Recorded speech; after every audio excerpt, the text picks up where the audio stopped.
কৰিছোঁ আজি ইয়াত আমাৰ অৰ্চন বন্দন দাস্য সাক্ষ্য আত্মনিবেদন সকলোখিনি নবিধ ভক্তি ইয়াত সম্পূৰ্ণৰূপে সোমাই পৰিছে হয়নে বাৰু। গতিকে সেইকাৰণে শ্ৰৱণ কীৰ্তনটো অতি শ্ৰেষ্ঠতৰ বুলি কৈছে।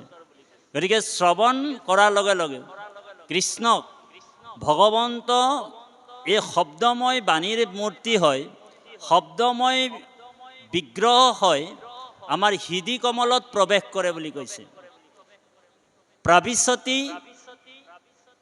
প্ৰাবিশতি নিধম ভক্তি সূত্ৰ উপনাদ্ধা, ভক্তিৰ সূতাডালত গাঁত খাই ভগৱন্ত ভকতৰ হৃদয়ত প্ৰৱেশ কৰে বুলি কৈছে। বৰ গুৰুত্বপূৰ্ণ কথা। এতিয়া শব্দময় বাণীবিলাক যে কৃষ্ণ কথা শুনিছোঁ আমি, এই ভাগৱত শব্দময় ব্ৰহ্ম হয়, বাণীময় মূৰ্তি। যিমান আপুনি কৃষ্ণ কথা শুনিব, সেইকাৰণে ৰজা পৰীক্ষিতক শুকগুৰুৱে একান্তভাৱে কৃষ্ণ কথা শুনিবৰ কাৰণে আৰু তেওঁৰ যিটো কৃষ্ণ কথা শুনাৰ যিটো উৎসুক দেখি ৰজা পৰীক্ষিতক সাধুৰবাদ দিছে। কি বুলি কৈছে? শুক নিগদতি সাধু সাধু পৰীক্ষিত, কৃষ্ণ কথা শ্ৰৱণত একান্ত ভৈলা চিত। তোমাৰ চিতটো একান্ত হ'ল বোলে। কেনেকে হ'ল? যেন কামাতুৰ নেৰৈ কামিনী আলাপ, বাঢ়িল কৃষ্ণত প্ৰেম ভৈলাহা নিষ্পাপ। তুমি কৃষ্ণ কথা শুনি ইমানেই একান্ত চিতে কৃষ্ণ কথা তুমি শুনি আছা যে তুমি শুনাৰ লগে লগে তুমি নিষ্পাপ হৈ গলা। এতিয়া তোমাৰ পাপ এটাও নাই। গতিকে আমিও যদি ভগৱন্তৰ কথা য'তেই শুনিবলৈ যাওঁ, লাগিলে আধা ঘণ্টা হওক, 20 মিনিট হওক, এঘণ্টা হওক, আমাৰ বাপ সমস্তই আগতীয়াকৈ আপোনাসৱ বা আমাক ক'লে যে বাপ সমস্ত আপোনালোক অকণমান নীৰৱতা ৰাখিব। আৰু ভাগৱতো আমাক কৈছে, শুয়া সাৱধান, নিশবদে, একচিতে, একমনে আৰু সৰ্বজনে। এই 5টা নিয়ম গুৰুজনে আমাক বান্ধি দিলে। যেতিয়া আমি ঈশ্বৰৰ কথা শুনিম, কাৰণ গ্ৰাম্য কথা কথনে মলিন হুয়ে বাণী, যিমান গ্ৰাম্য কথা শুনিম ইমান আমাৰ বোলে মনটো মলিন হয় বুলি কৈছে, হয়নে? গ্ৰাম্য কথা কথনে মলিন হুয়ে বাণী, এতেকে শুনিব আমি কৃষ্ণৰ চৰিত্ৰ। কৃষ্ণৰ কথাত মোৰ মহালাভ আছে, কৃষ্ণৰ চৰিত্ৰে জাতি অজাতি নবাছে। আটাইতকৈ ডাঙৰ লাভটো ক'ত আছে? আপুনি মই ভাবিছোঁ যে আটাইতকৈ ডাঙৰ লাভটো হৈছে কাৰোবাৰ বোলে 2 মহল বিল্ডিং এটা যদি আমি বনাই লৈছোঁ, সাজি লৈছোঁ, সেইটোৱে আমাৰ কাৰণে মহালাভ বুলি ভাবিছোঁ। কিন্তু শাস্ত্ৰই বা ভাগৱতে আমাক সেই ভাগ মহালাভ বুলি কোৱা নাই। কোনোবা ভাবিছে মোৰ বোলে 20 লাখ টকীয়া এটা লাক্সাৰী গাড়ী মোৰ কিনি ল'লোঁ, সেইটোৱে মোৰ মহালাভ বুলি ভাবি লৈছোঁ। কিন্তু সেইটোও আমাৰ মহালাভ নহয়। কাৰোবাৰ বোলে ভাল চাকৰি এটা যদি লাগি গ'ল, হয়নে বাৰু, সেইটোৱে মহালাভ বুলি ভাবি লোৱা হৈছিল। কিন্তু সেইটোও বোলে মহালাভ নহয়। ভাগৱতে কৈছে মহালাভ কি? যে জন্ম লাভ পৰম পুঞ্চা অন্তে নাৰায়ণে স্মৃতি। জন্মৰ পৰম লাভটো হৈছে অন্তিম সময়ত আমি আৰু কি হ'ব লাগিব? যে ভগৱন্তৰ নাম বা ভগৱন্তক আমি দৰ্শন পোৱাটোৱে হৈছে আমাৰ মহালাভ। বুজি পাইছেনে? এই কথাটোকে ইয়াত কৈছে, অন্তকালে হৰিস্মৰে যিটো ভাগ্যৱন্ত, তাহাৰো মহিমা কোনে কহি পাৱে অন্ত। গতিকে কপিল মহাপ্ৰভুৱে কৈছে যে মনটো সংযম কৰিবৰ কাৰণে, কাৰণ চিত্তেহে জীৱৰ বন্ধ মুখ্যৰ নিদান। মন শুদ্ধি কৰিবলৈ কি উপায় দিছে? যে বিষয় আসক্ত ভৈলে আতিবদ্ধ হৈ, মন শুদ্ধ হেতু ভক্তি বিনে আন নাই। এই মনটো শুদ্ধ কৰিবলৈ হ'লে মহন্তৰ সংগ লোৱা। আমাৰ মহাপুৰুষ মাধৱদেৱ ঘোষাত কৈছে এ মহন্তৰ সংগে হৰি কথা ৰখে, মহন্তৰ সংগে হৰি কথা ৰখে, ও মায়াক জিনিও ভাই, মায়াক জিনিবৰ উপায় হয়নে বাৰু? মহন্তৰ সংগে হৰি কথা ৰখে, মনক জিনিও ভাই, মায়াক তৰিয়া কৃষ্ণক পাইবাৰো উপায় আবাৰো নাই বুলি কৈছে। গতিকে আমি যত্ন কৰি সন্তৰ সংগত বহি এই ঈশ্বৰ কৃষ্ণৰ নিৰ্মল চৰিত্ৰবিলাক আমি শ্ৰৱণ কৰিব লাগে। আৰু সেই ভগৱন্ত কথাৰ মাধ্যমেৰে আমি আমাৰ হৃদয়ত প্ৰৱেশ কৰিব। আমাৰ কোটি কোটি জন্মৰ পাপবিলাক আমাৰ এই শৰীৰত আছে। এই কোটি কোটি জন্মৰ পাপবিলাক যেতিয়া নাইকিয়া হ'ব, তেতিয়াহে আমি এই কৃষ্ণক আমাৰ হৃদয়ত আমাৰ দৰ্শন পাম। যেতিয়ালৈকে এই কোটি জন্মৰ পাপবিলাক নাইকিয়া নহয়, তেতিয়ালৈকে আমাৰ হৃদয়ত যে কৃষ্ণ আছে এই কথাটো আমি উপলব্ধি কৰিব নোৱাৰোঁ বা অনুভৱ কৰিব নোৱাৰোঁ। সেইকাৰণে আমি এদিন দুদিনৰ পাপ নহয় এইটো। এটা কোঠালিত যদি বহুত বছৰৰ যদি জাবৰ জমা হৈ থাকে, আপুনি এদিনত চাফা কৰিব নোৱাৰে সেই কোঠাটো, পাৰিবনে? কি কৰিব লাগিব? বোলে প্ৰথম দিনাখন আপুনি এলান্ধু চেলান্ধুবিলাক গুচাব লাগিব ঝাৰু লৈ। তাৰপিছত কি কৰিব লাগিব? বোলে ডেটল ফেনাইল দি কিনি আপুনি ভালকৈ মুচিব লাগিব 2-3 দিনমান। তাৰপিছতেহে তাত থাকিব পৰা ব্যৱস্থা হয়। ঠিক তেনেধৰণৰ আমাৰ এই হৃদয়ত যেতিয়ালৈকে কৰ্মবন্ধন আছে, কামনা আছে আৰু কোটি জন্মৰ পাপবিলাক আছেই, সেই পাপবিলাক যেতিয়ালৈকে দূৰ নহয়, তেতিয়ালৈকে সেই কৃষ্ণ আমাৰ প্ৰভু ভগৱন্ত আমাৰ হৃদয়ত পদ্মত দৰ্শন নহয় বুলি কৈছে। সেই পাপবিলাক আৰু কোটি জন্মৰ দুৰ্বাসনাবিলাক আমাৰ নাইকিয়া কৰিবলৈ হ'লে আমি কি কৰিব লাগিব? ভকতৰ সংগত বহি নিৰন্তৰে আমি ঈশ্বৰৰ নাম গুণ জন্ম কৰ্ম লীলাবিলাক শুনিম।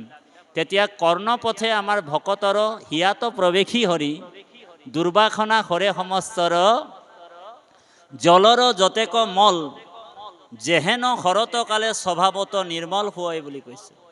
প্ৰবিষ্টায়ম কৰ্ণে ৰন্ধেনৌ স্নানং ভাৱ সৰুৰুহম ধুনুতি চামলম কৃষ্ণ সলিলৈস্য যথা শৰত বুলি কৈছে।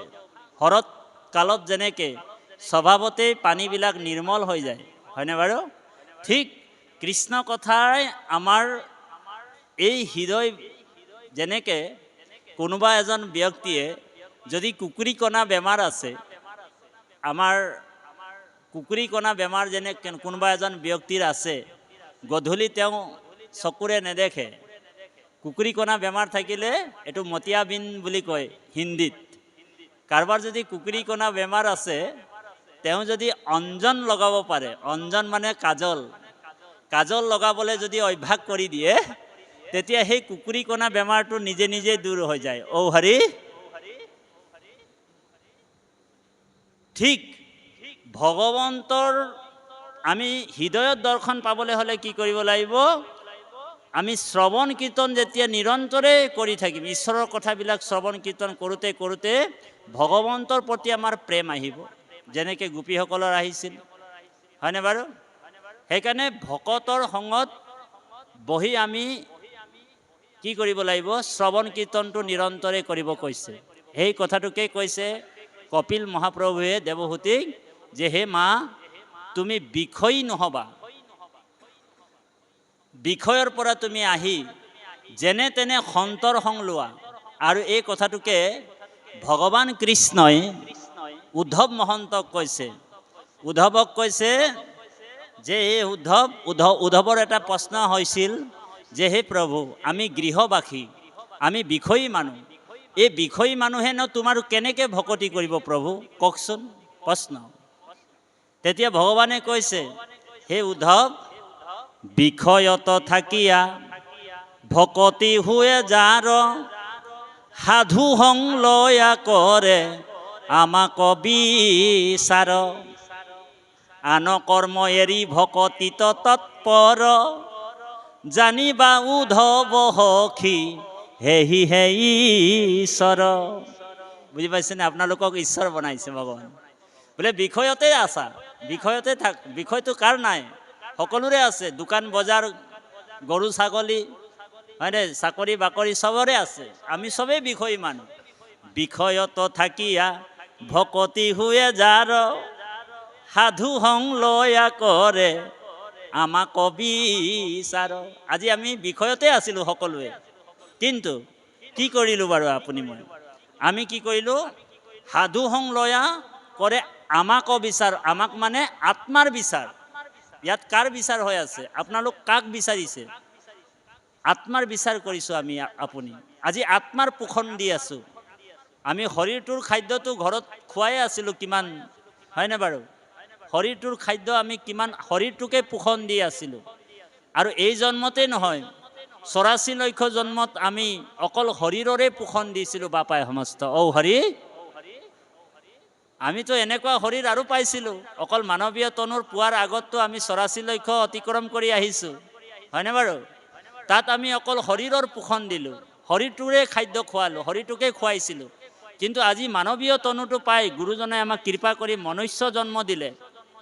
আৰু এই মানৱীয় জন্মটো পাই আজি আমি আত্মাৰ পোষণ দি আছোঁ। সেইকাৰণে ভগৱান কৃষ্ণই উদ্ধৱক কৈছে, হে উদ্ধৱ, বিষয়ত থাকিয়া ভকতি হুয়ে যাৰ, সাধু সংলয়া কৰে আত্মাৰ বিচাৰ।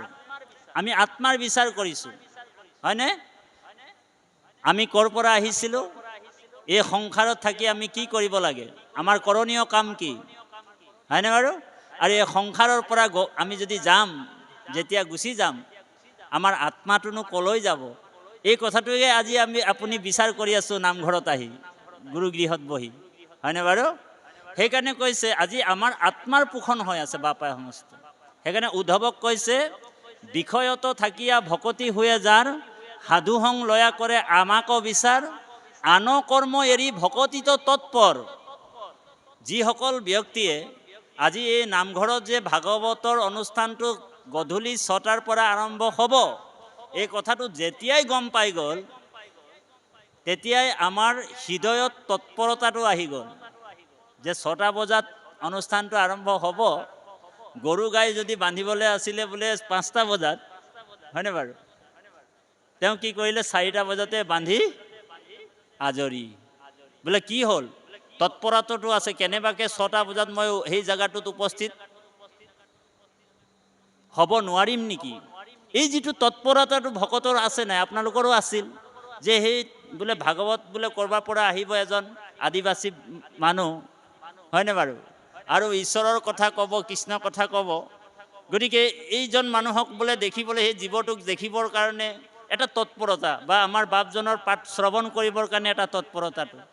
এই বাকীবিলাক কাম আমি আগতীয়াকৈ আজৰি হৈ এই যে সন্তৰ সং ল'বলৈ যিটো তৎপৰতাটো আমাৰ আছিলে হৃদয়ত, সেইটোকে সেইজন যাৰ সেইটো তৎপৰতাটো আছে সেইজনক ভগৱানে কৈছে সেইজনেই ঈশ্বৰ। বেলেগকৈ ঈশ্বৰক আৰু আপুনি মই বিচাৰিব নালাগে। কাৰণ বিষ্ণু বৈষ্ণৱৰ কিঞ্চিত একো ভেদ নাই, দুইৰো কথা কৰে পাত কৰ কন্ধ ছেদ। বিষ্ণু আৰু বৈষ্ণৱৰ কিঞ্চিত একো ভেদ নাই। যেনেকৈ ঈশ্বৰ আৰু গুৰুৰ, ঈশ্বৰ গুৰুক যিটো ভিন্ন বুদ্ধি কৰে, যদি ঈশ্বৰ আৰু গুৰুক যেনেকৈ ভিন্ন বুদ্ধি কৰিলে তেওঁ নৰকত পৰে, হয়নে বাৰু? ঠিক ভকত আৰু ভগৱন্তৰ মাজত পাৰ্থক্য দেখিব কোৱা নাই আমাক। বুজি পাইছেনে কথাটো? সেইকাৰণে ভকতেই ভগৱন্তৰ স্বৰূপ। ভগৱন্ত কৃষ্ণই নিজেই কৈছে 10ম স্কন্ধত যে ভকতক পায়া যিটো নকৰে হৰিখ। মোক পাই কিনি তেওঁ কি কৰিব কৈছে, হয়নে? সাক্ষাতে কৃষ্ণক পায়া কৰিবে কি ক। ভকতক দেখি যিটো নকৰে ভকতি, মোক মাত্ৰ ভকতি কৰয় মূঢ় মতি। তাৰ সম শত্ৰু মোৰ নাই সংসাৰত, ভকতক নিন্দি মোৰ বুকে মাৰি খায়। বোলে ভকতক বোলে দেখি বোলে সেৱা এটাও নকৰে, কিন্তু গুৰু ঘৰত আহি বোলে একদম জানু পাৰি পাৰি আঁঠু লৈ লৈ তেওঁ সেৱা কৰি থাকে বোলে। কিন্তু ভকত এজন দেখিলে কিন্তু কৃষ্ণ বুলি নকয়।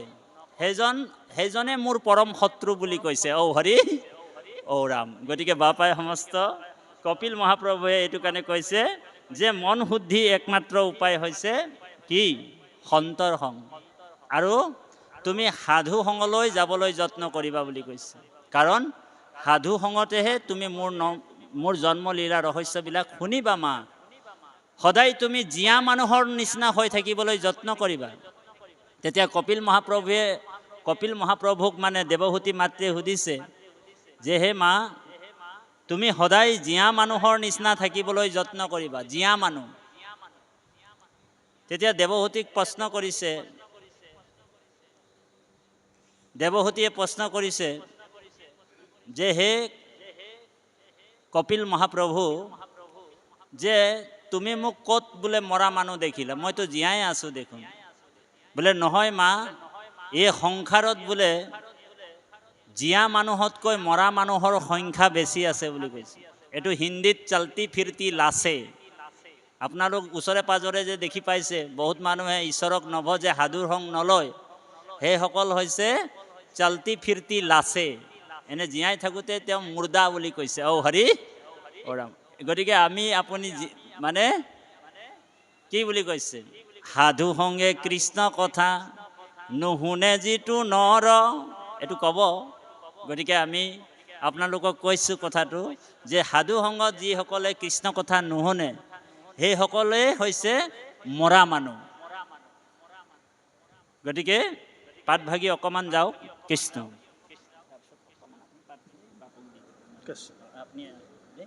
কৃষ্ণ আপুনি অকণমান চবকে দেখুৱাই দিয়ক থিয় হৈ কিনে হেৰি কৰিব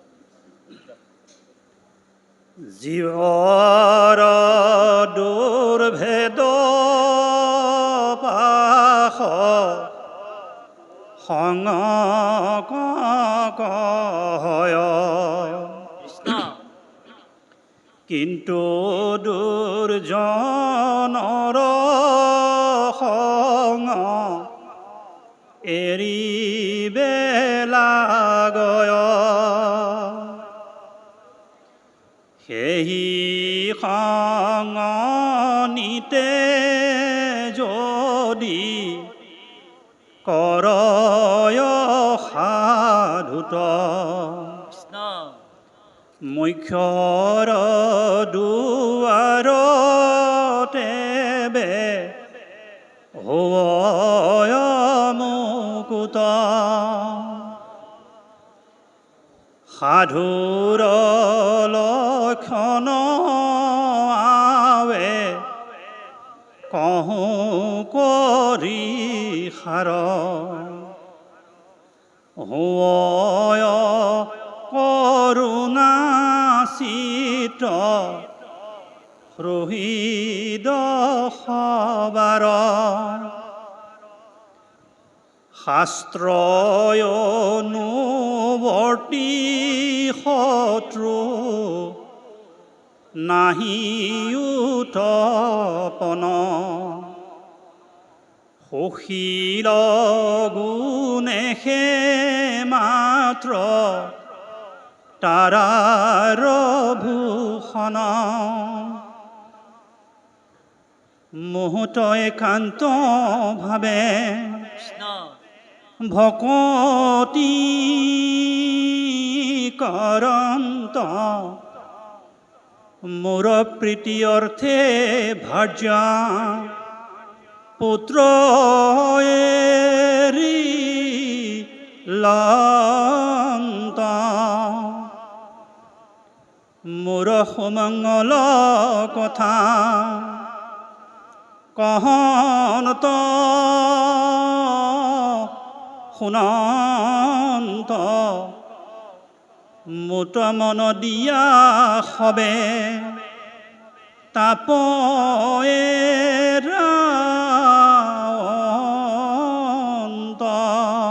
কৃষ্ণ কৃপালু বাপাই সমস্ত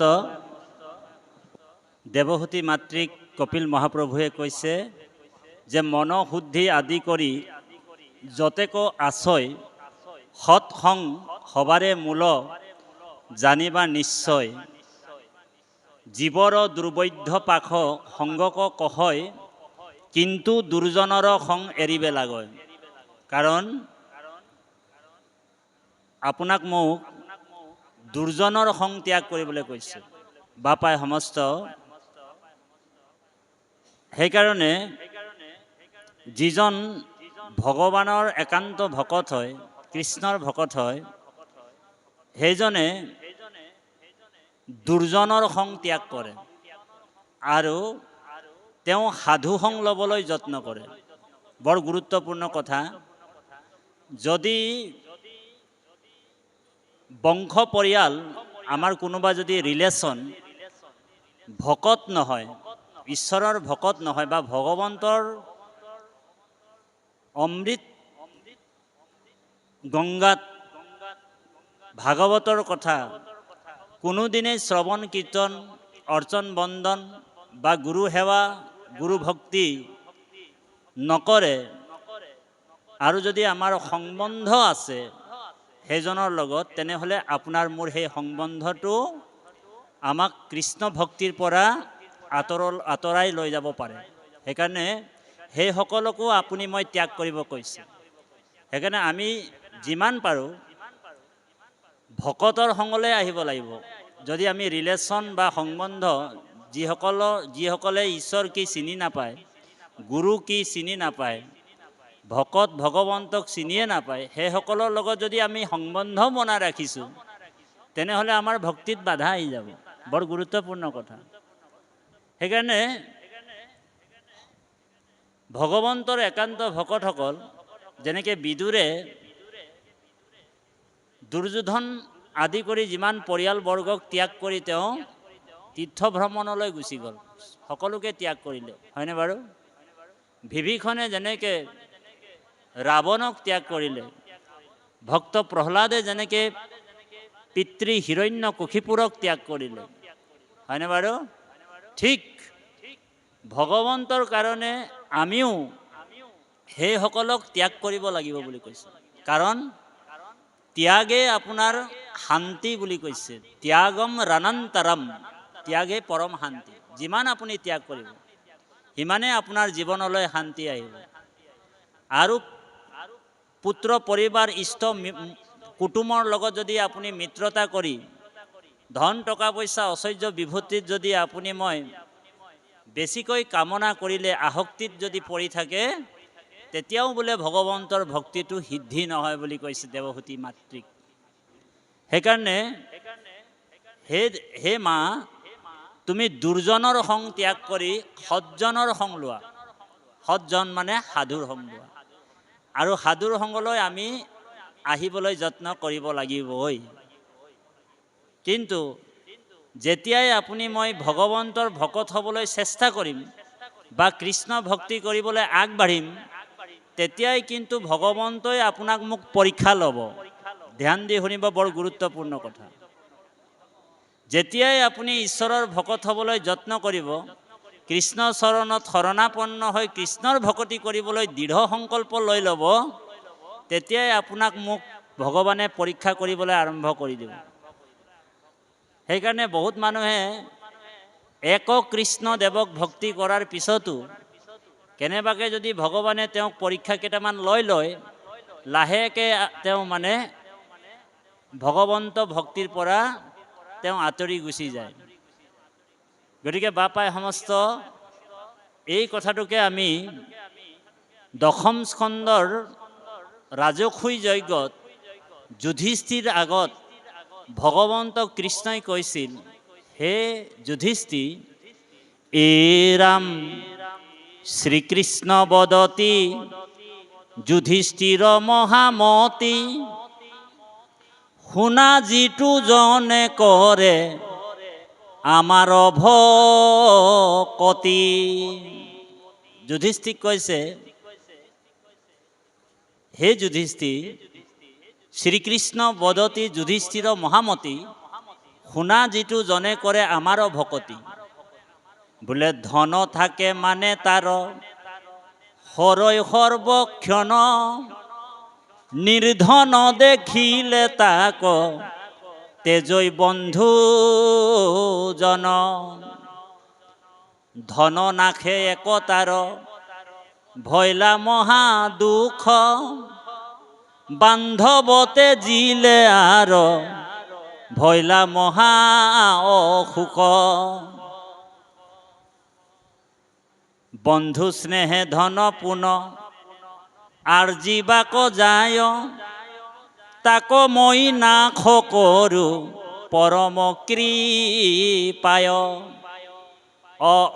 যুধিষ্ঠিক কৈছে হে যুধিষ্ঠিৰ যি কৰে মোক আশ তাক কৰো মই সৰ্বনাশ যি মোক আশা কৰিছে সেইজনক মই সৰ্বনাশ কৰিম এইটো গ্যাৰাণ্টি আছে দেই ধ্যান দি শুনিব বৰ গুৰুত্বপূৰ্ণ কথা আপোনালোক নাভাবিব যে মোৰ জীৱনত বোলে অকল ভগৱন্তক ভক্তি কৰিছোঁ সুখৰ ওপৰত সুখেই আহিব ভগৱানে পৰীক্ষাও ল'ব সময়ে সময়ে আপুনি কিমান মানে ভগৱন্তৰ ভক্তিত দৃঢ় হৈ আছে সেইবাবে আপোনালোকৰ আমাৰ পৰীক্ষাও আহিব ভগৱন্ত কৃষ্ণই কৈছে মই 3টা পৰীক্ষা ল'ম ভকতৰ বৰ গুৰুত্বপূৰ্ণ কথা 1 নম্বৰ পৰীক্ষাটো কৈছে বোলে য়ৈসাম অনুগন্দ্ৰামি হৰিষো তদ্ধনম সদহি বোলে প্ৰথমে মই তাৰ ধনবিলাক হৰণ কৰিম ধন মানে বোলে টকা পইচা নহয় আপুনি নাভাবিব বোলে টকা পইচাৰ ধন হৰণ কৰিব নেকি ভগৱানে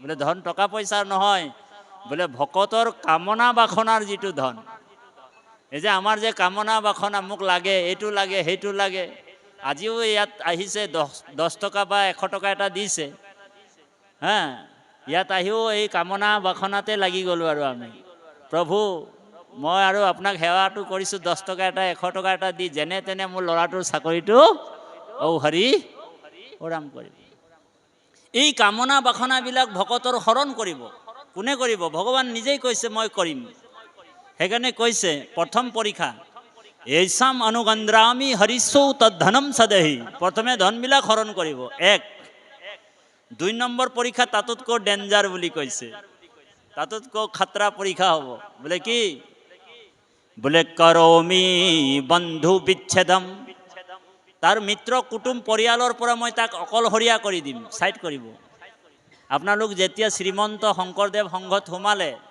এক শৰণ হৰিৰ নাম ধৰ্মত সোমালে এক দেৱ এক সেৱ একবিনে নাই কেও কৃষ্ণৰ চৰণত শৰণাপন্ন হ'লে তেতিয়াই আপোনাৰ পৰিয়ালবিলাকে আপোনালোকক হৰি এৰিলে থতো আৰু ইহঁতৰ আৰু কাম ধান্দা নাই আৰু হয়নে বাৰু সিহঁতি আৰু দেৱী পূজাও নকৰে প্ৰসাদো নাখায় হয়নে বাৰু অকল মানে নামঘৰলৈ যায় আৰু কৃষ্ণকে আৰু সেৱা কৰে আৰু বেলেগটো আৰু একো তেওঁলোকৰ কাম ধান্দা নাই আৰু একোৱেই নামানে হয়নে বাৰু সেই বুলি মিত্ৰ কুটুম পৰিয়ালবিলাকো আপোনালোকক এৰি দিছে এৰিছেনে বাৰু হা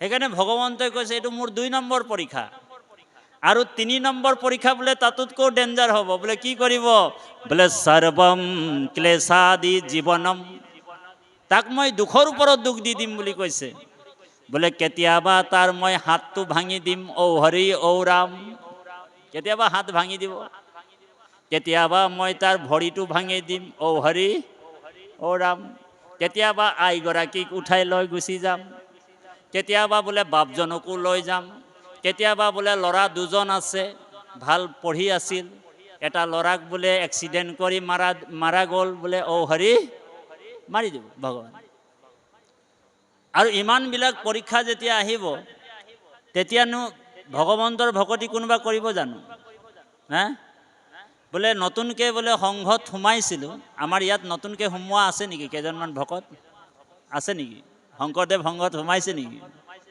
হা থাকিব পাৰে বোলে নতুনকৈ বোলে শংকৰদেৱ সংঘত সোমালোঁ এক কৃষ্ণদেৱক ভক্তি কৰিছিলোঁ আৰম্ভণি কৰিছিলোঁহে বোলে ভৰিটো খোজটো আগবঢ়াইছিলোঁহে বোলে লগে লগে বোলে 3টা পৰীক্ষা ল'লেই দেখোন তেওঁ লাহেকৈ বোলে কি ক'ব বোলে তোদের সংঘয়ও থাকতে নাইখে আৰু বোলে কৃষ্ণৰ ভক্তিও কৰবাৰ নাইখে হৰি লাহেকৈ ওলাই গুচি যায় বোলে তোদেৰ সংঘটো থাকিব নাই আৰু কৃষ্ণৰো ভকতি কৰিব নাই ওলাই গুচি যাব সেইকাৰণে কৃপালু বাপাই সমস্ত যি কৰে মোক আখ তাক কৰোঁ মই সৰ্বনাশ তথাপিও যদি সি মোৰ চৰণ কমল নেৰে ভগৱান কৃষ্ণই কৈছে সেইজন ভকতক ব্ৰহ্মায়ো আহি কিনি সেই ভকতজনৰ চৰণ কমলত সেৱা কৰিব বুলি কৈছে। ঔ হৰি ঔ ৰাম। তেনেকুৱা এটা ভক্তি, দৃঢ় ভক্তি আমাক ভগৱন্তই কৰিবলৈ কৈছে।